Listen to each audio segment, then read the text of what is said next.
maybe round and circle back to our initial issue, which was design becoming a commodity. And more specifically, how we can shift our focus from standardization and optimization and KPIs to maybe social impact and relevance. Our next speaker has a strong affinity with language, and she is going to show us how we can see this design trend through the lens of poetry.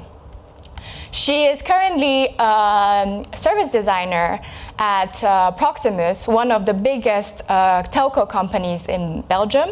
She takes nothing for granted. She also works previously in the design consultancy, serving for companies like Sony and the European Commission. If you give her a microphone, she can animate, debate about any UX topics, or actually any topic she's passionate about, really. As a result, she has been an international speaker since 2016, and she was even a co-chair at the EuroIA conference, which is another design conference held in Europe. She is originally from Italy, and she's currently living in Belgium. And maybe a short insight, she was actually made in China. So I'm very excited to present you my personal role model and mentor, Clementina Gentile. Clementina. Thank you so much, Jad. Thank you so much for the lovely introduction. My pleasure. The floor is yours. Thank you. Thank you, Jad, for the introduction, and also thank you to Design the Next Step for inviting me and for giving me this opportunity for sharing my thoughts. It's a pity I cannot see all of you, but I'm very happy nonetheless to be here and to talk about how poetry can inspire us to be better designer and to this very weird association, because I realize it's weird. I have to go back to a couple of events that happened in my life that brought me to actually have this association in the first place. And just a little disclaimer, it's gonna get a little bit political.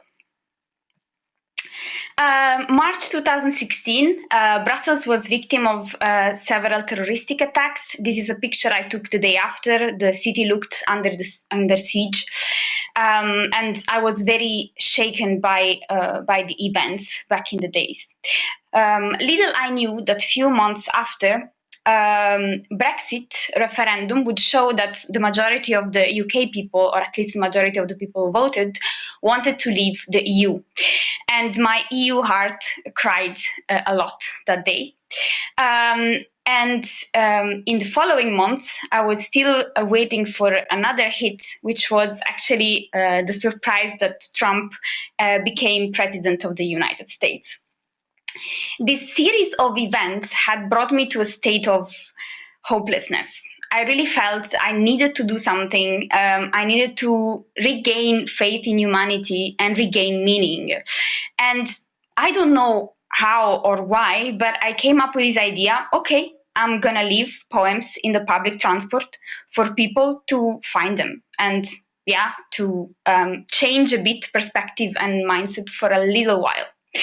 And that's what I did. I left poems in public transport. I did it in a design way, meaning I started with leaving a blank page, and then people thought it was a grocery list, so they were trashing it. So I ended up re-prototyping stuff, and I thought, maybe postcards could work because everybody's curious about reading other people's postcards, and that worked fantastically. So this is a picture of one of my poetry postcards in a train. Few months later, I started asking myself, why did I think about poetry? What makes poetry so powerful that can actually restore hope? And I stumbled upon this, again, very peculiar book, The Uprising on Poetry and Finance. And it's a book that explains the transformation that language has gone through in the last years. According to the author, language became compatible with digital financial formats, efficient, effective, and exchangeable. if we think about acronyms, if we think about the fact that we condense text in a tweet, everything became very shrank and effective. And according to the author, poetry can actually reactivate the desiring force of enunciation, the word sensuously giving birth to meaning. I found the theory extremely fascinating because Jad also said, I adore language. I think it's an amazing tool that we have for our daily life. But I also found a lot of association in the way he was describing the transformation of language with the way design was transforming. If we take the same sentence, we can actually say the same about design. Design also became compatible more and more with digital financial formats, efficient, effective, and exchangeable. And this can be seen both at the level of the product. We develop and we design more and more interfaces that promote fast exchanges at the expenses of meaning and reflection, but also at the level of the process where we are pushed as designers to move fast, break things, using Mike Monteiro quote, to standardize and to commoditize. And that's what was the time when I started asking myself, is there something that we can learn from poetry? In the same way that poetry transforms language and brings back meaning, what can we extrapolate from poetry that can help us in revert this trend in design? And that's what I'm going to guide you through, is like 4 principles, and it's just a couple of inspiring thoughts about poetry. The first principle is hindrance. Poetry requires a conscious effort to write it, but also to read it. It's difficult, it's complicated, it's not always intuitive. So it requires it's friction, it's effort behind reading and writing poetry. And as designers, actually, we are trained a bit in the opposite way. We are trained to don't make people think. In most of the training we had, in most of the interfaces we design, we try to achieve a smooth interaction. People don't have to think too much about what they do and achieve their goal in the least time as possible. But I started wondering, can we actually revert this, or when is it the case that we have to make people think? And I found a couple of examples that are actually indicative of that. This app, I Watch Texas, was an app that was designed for people to report suspicious behavior.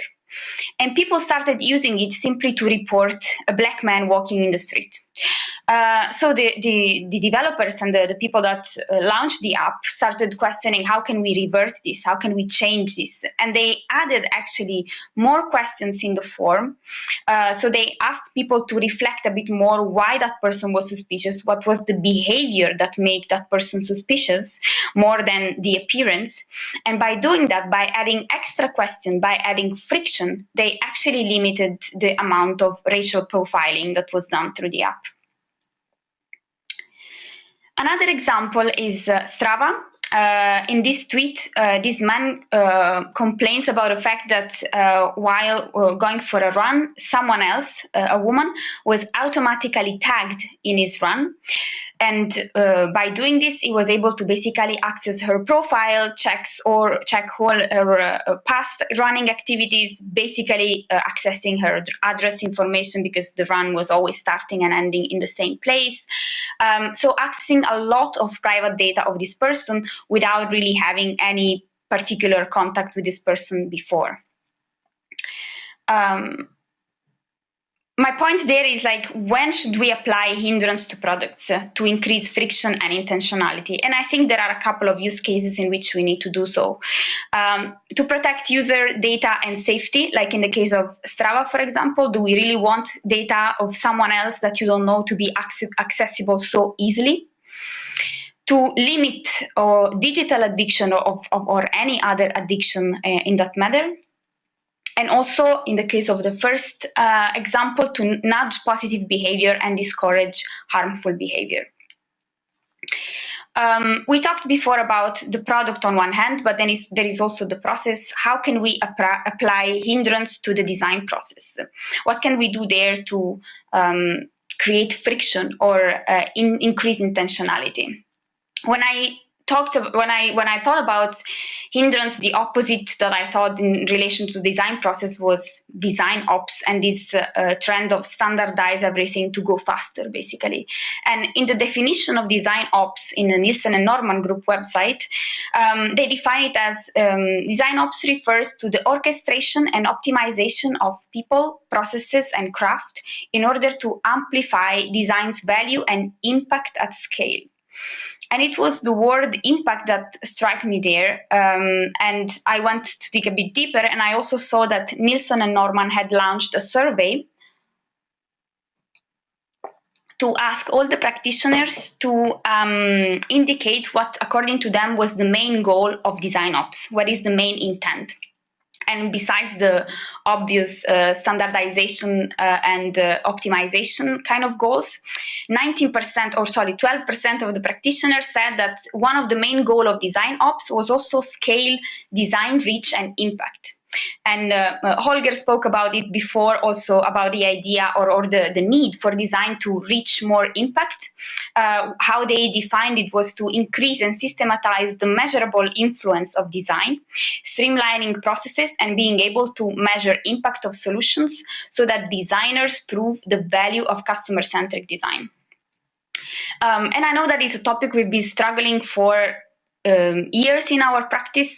How do we prove the value of what we do? How do we assess and find KPIs or measures to prove the value of our work? And most of the time, these KPIs or these metrics are really given to us in terms of the impact we have on people, so user experience and cost of ownership of our product, and in terms of profit, what are the costs and revenues, what is the technical risk, what is the business risk.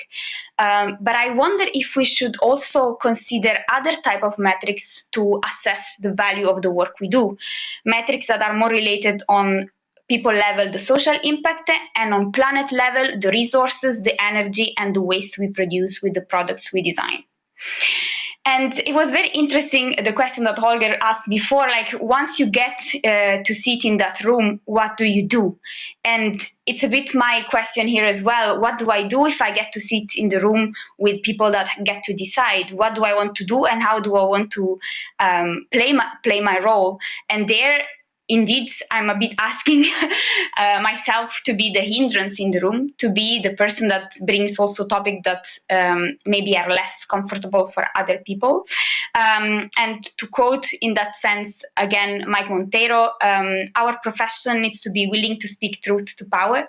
We need to say no, ask why, and check receipts. So we always need to also find our own way to measure our value and impact, and we need to make that explicit also to power, if you call it like that. The second principle that I want you to reflect on is openness. What I love about poetry is that it's always differently interpreted. You can read a poetry in different time of your life and have a different interpretation, or have different people read it and have also different interpretations of it. And like Greimas beautifully says, interpretation is that infinite slippage of the transition from signifier to signified. It's this beautiful dance between the word and what the word means to you.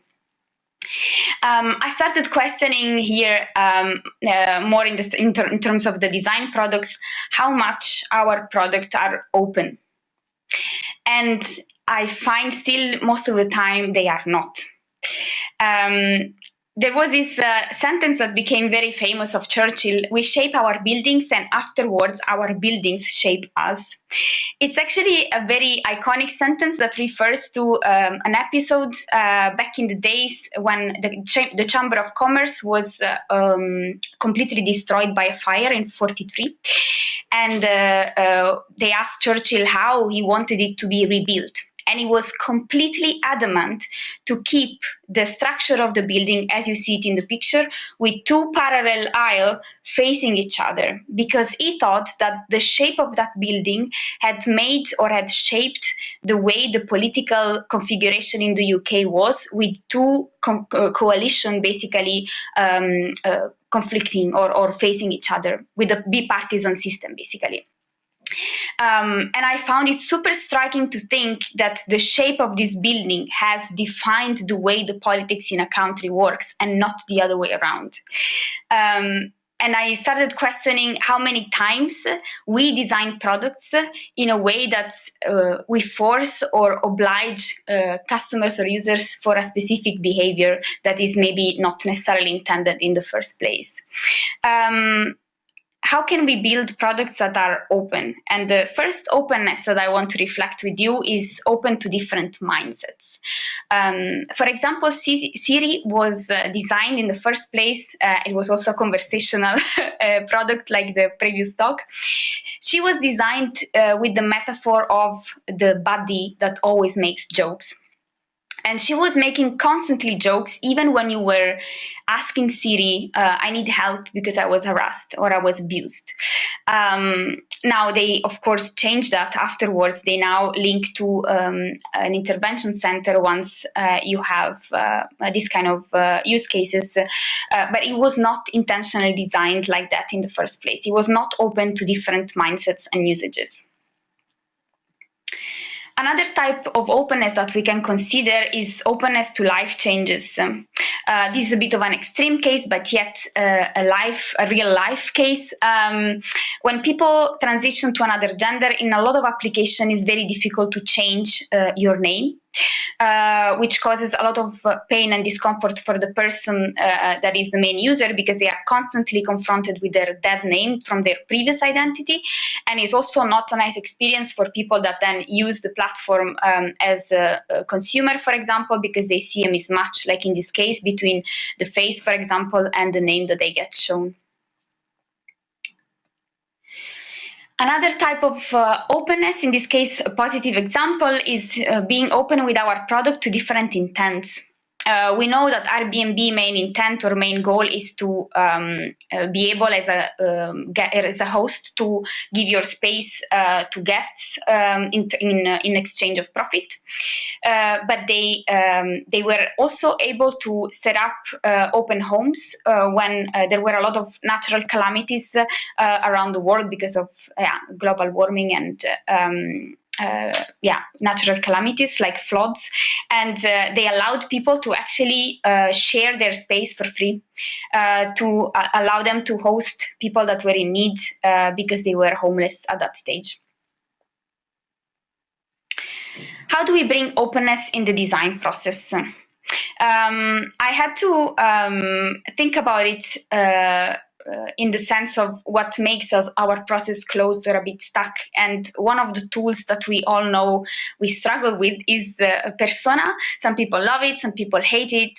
I do find it a bit of a limiting tool, a lot of time focused on most of the time demographic aspects and not very dynamic. And I recently found this great tool from Chiara Lino and Giulia Bazzoli. They developed a tool called Mindsets that focuses much more on the type of mindsets that you have when you approach a service. In this case, definitely for the people for ING, I invite you to have a look at it because it was designed to guide a project around banking and loans.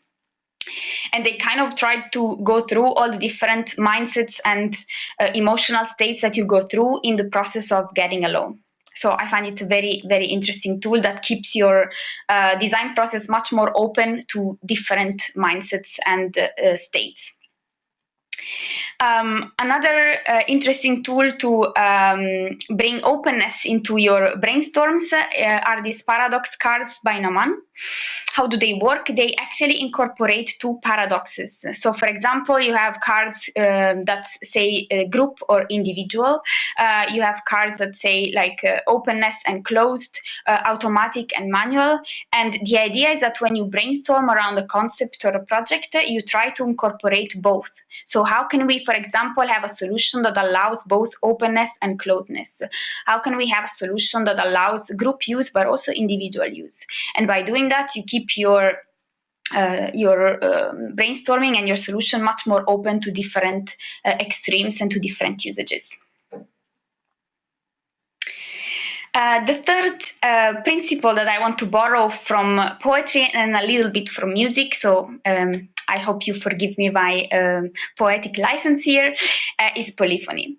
Polyphony is the art of combining several independent, simultaneously sounding voices to reach then a phenomenal complexity. I find polyphony particularly beautiful because of the idea of the whole. There are individual voices, but it's only by singing together that they create beauty. And also because I live in Belgium. I love Belgium. And in Belgium, actually, there was a very old tradition of Flemish polyphony. And listening to a podcast, I learned that actually every singer in the choir, so every singer that sang together in a polyphonic choir, was of course following his own line of partiture, but they also needed to be aware and to read the partiture of all the other singers. Because it's only by being aware of all the diversity and the complexity around them that they were able to sing better. And I find this metaphor very beautiful because in a world that pushes us to be more and more individualistic, it brings up again the idea that the complexity around us and the different voices around us make also our voice richer. How do we bring polyphony in products?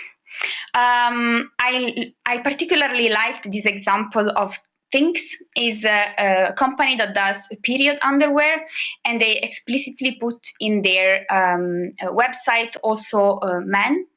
And to show basically that the typical user of this product are not only one, but are actually a polyphony of users, that there is a lot of diversity in the people that use this product.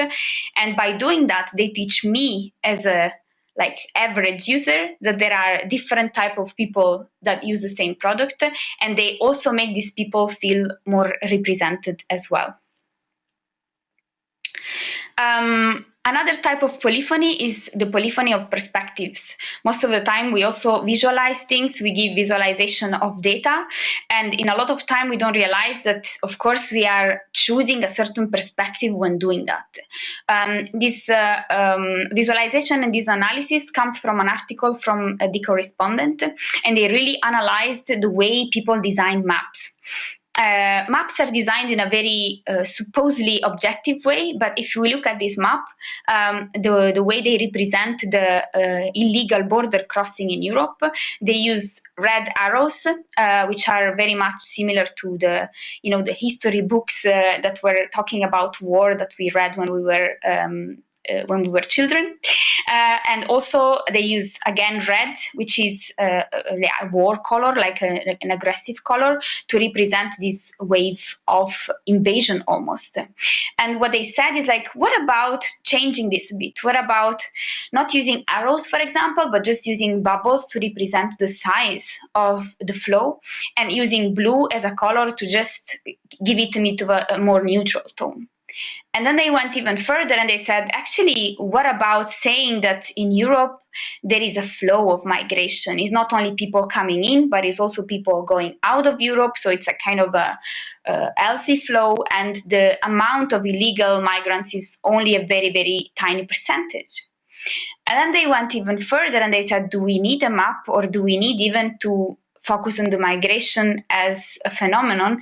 Can we focus on the life of people? Can we say that in all the time, in all the different flow of migration, actually there are a lot of people that lose their life during the journey? Can we bring this perspective forward?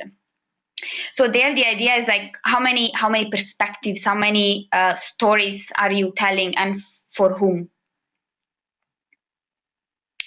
How do we bring polyphony in the design process? We talked about before the polyphony of users, which of course links to the diversity of your research process.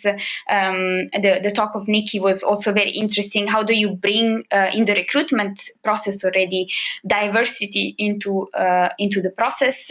And also, how do you make yourself aware of the people that you are excluding in your design process? And I found this framework from Per Axbom very interesting. It's just kind of a checkbox, but it helps you reflect okay, I have my product. Who am I including as a main target user of my product, and are there people that might have a negative impact out of this? Who am I willingly excluding because they are not part of my target group and I'm not going to target them? And who am I unwillingly maybe excluding, and what do I want to do with that? Do I want to keep them in, or do I want to again willingly exclude them? It's something that has been discussed a lot also in our design practice, I think, but we do need to say this again. I think we need to add also more diversity and polyphony in our teams. And I think a lot of the time the focus has been on women in tech, but I think the diversity we need is much more broader than that. This is an excerpt from the AI Now Institute report, and it speaks mainly about AI, so artificial intelligence, but I think it can relate very much also to the design practice. What Kate Crawford says is the overwhelming focus on women in tech is too narrow and likely to privilege white women over others. We need to acknowledge how the intersection of race, gender, and other identities and attributes shape people's experience with AI. The fourth principle is more an overarching principle that I want to go through with you. It's elegance. Elegance comes from Latin eligere, and it's the act of choosing, selecting with criteria of gracefulness and simplicity, focusing on essential things. I like this principle because I think it reflects a lot our design practice. We are also a bit craftsman people. We pay attention to every detail. We choose what we want to design. We select also with criteria that we have embedded in our practice. And everything we do is, like also mentioned before, a quote of Jared Poole, is a rendering of our intent. Everything we do is basically based on what we intend also to do as human beings and as craftsmanship. And it's really on that intent that I would like you to reflect today, because most of the time I have the impression that the criteria that we use to actually choose and select the shape we give to things are basically dictated by other people. Most of the time the intent behind our design is profitability, engagement, conversion, efficiency. But what I'm asking you today is to be elegant with yourself and really choose what is your intent, what is your mission as a designer that you want to bring into the world. And this can be a very different type of mission. It can be equality, inclusion, sustainability, well-being, solidarity, you name it. But I'm really inviting you to reflect about your own personal intent when you design products and things. And I want to close with a very nice quote. It's not a by chance that the acronym of this for principle is HOPE, because I want to close with a message of hope as well. Being a designer also means shaping indeed products and shaping the future. And I think we have a great power and a great responsibility in doing that. And I want to close with a quote of Thomas Wendt, which is a philosopher and a theorist of design, who says, "A sustainable future hinges on design practitioners' ability to choose which futures are preferable. What we introduce into the world will always have social, cultural, and ethical consequences." And this is what I want you to think when you are shaping products, shaping the future. Just decide what are the futures that you want to build. Thank you. Thank you, Clementina. Thank you for your inspiring talk. I'm hiding your name, so I'm moving away. No worries, it's a long name. I would like everybody to remember you, so here it goes. Maybe out of curiosity, do you still leave notes and poetries in public transports? Well, Corona has reduced massively my use of public transport, so unfortunately not. Okay, I'm still waiting for some questions to pop up from the audience. There's a lot of comments. They're really excited about your talk, so that's really a thumbs up already. You mentioned some books as The Uprising on Poetry and Design and some authors as Thomas Wendt. Do you have any reading recommendations for the audience? Oh, so many. I can send a reading list later if you want, but definitely if you're starting to get into this topic, Design for Real Life is a very good one, and also Technically Wrong. They are two very nice books that speak about the unintended consequences of design and how designers should be more responsible and accountable, basically, and aware of the impact that they have. There is also a lot of books more about design ethics. Sanit Bowles actually wrote a beautiful one recently. There are also books about more algorithms, if people are really interested also in that side of things. Weapons of Math Destruction is definitely a good one for starters of those. But yeah, I can maybe make a list later and you can share it with the participants. That would be awesome, indeed. That would be really nice. You can share it at the end of the event.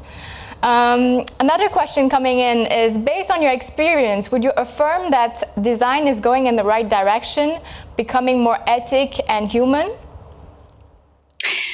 I think there is much more attention to it than before, which is always good. And I always set the bar for myself at least way too high, but I have to recognize that as a community, as a designers community, we made a lot of steps forward. And I think there is still a lot of work ahead, of course, but definitely topics like sustainability are getting more into the radar. Also from a business point of view, companies are more aware that they need to be sustainable, also to be marketable and to be liked by their customers. And I think it's a bit the same also with the digital inclusion and inclusion in general. There has been also a lot of framework from a legal point of view, all the all the legislation, about accessibility that we have nowadays as well. For people that are visually impaired or hearing impaired. So there is, I think, a lot of attention to certain topics. I just need to think, as a community, I think we just need to think about indeed the next step and bring it even further.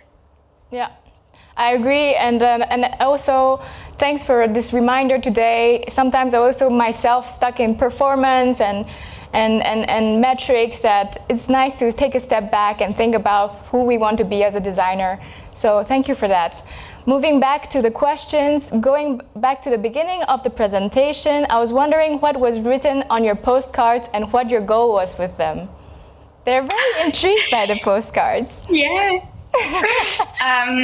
So I alternated between poems that I wrote and poems that I read or stole from other poems, from other poets, of course, giving credits all the time.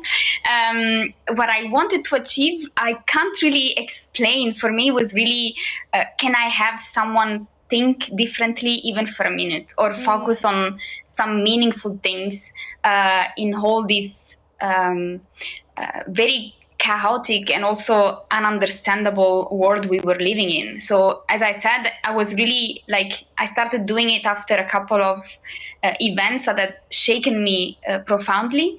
And I really thought I wanted people to be again faithful in humanity, to have hope again, to be able to think, there is beauty in this world as well. I love how you managed to get in contact with the world in your own way. Maybe a few comments I would like to share already. Great talk. Can you give a tip on how to motivate management when management does not see value in inclusive design? Yeah, one of the easiest thing is also they are also customers, and by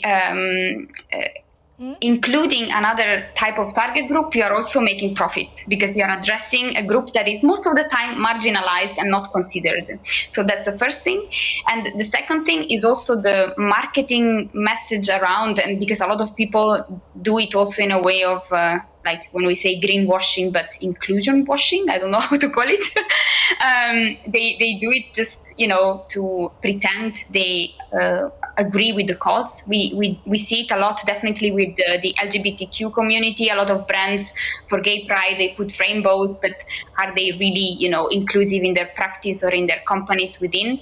But it is also in a way a marketing tool to address a certain community of woke people that are more and more present in our society. When they speak about how can we address millennials, how can we address Gen Z, one of the things you can definitely do to attract their attention is also to be sensitive to these kind of topics and show that you care as much as they do to these topics.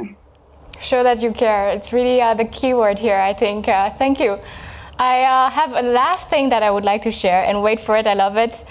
Clementina for president. I love this poetry presentation. Thank you, Clementina, for giving us hope.